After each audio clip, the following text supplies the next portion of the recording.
Sang my first show tune when I was just 3. My mother knew I'd go far.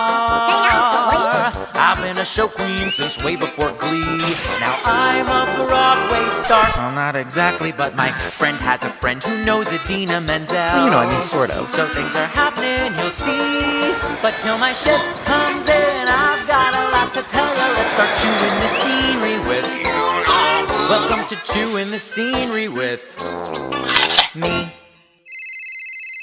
Turn off your cell phones.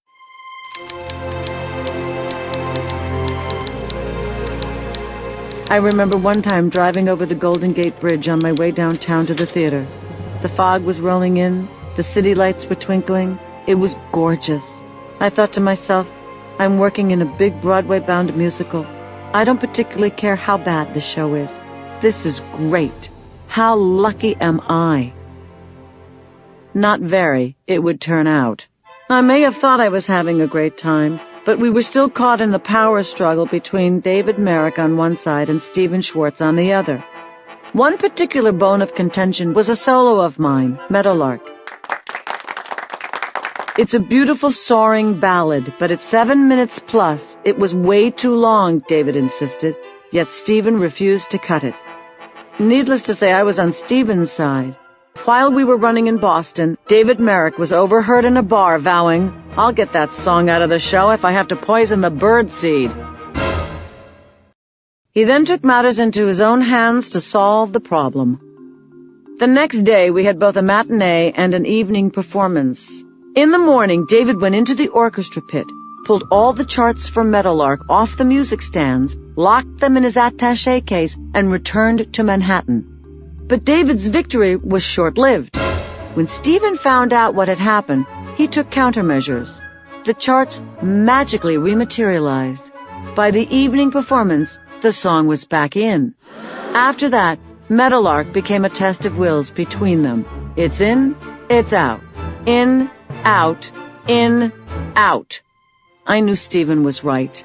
It is one of the most beautiful musical theater songs ever written, and even though the show never made it to New York, it has become almost as much a signature song of mine as the one about tears in Argentina.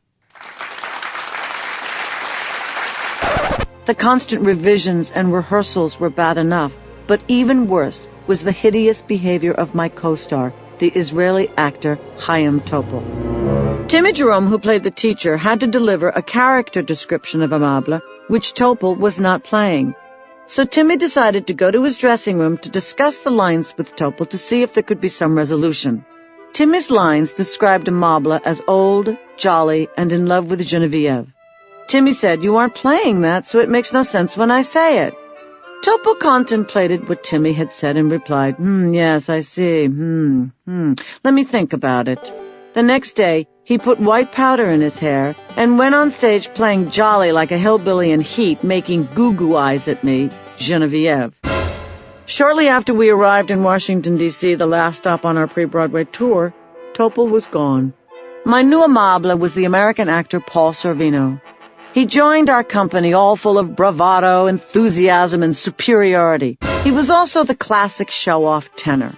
Whenever a new cast member would enter the rehearsal room, he would hit a high C.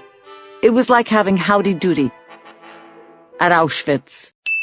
"What's the matter with you?" he said on his first day with the company. "Where's your energy? Come on, give it your all. We've got to pull this together." Oh, shit.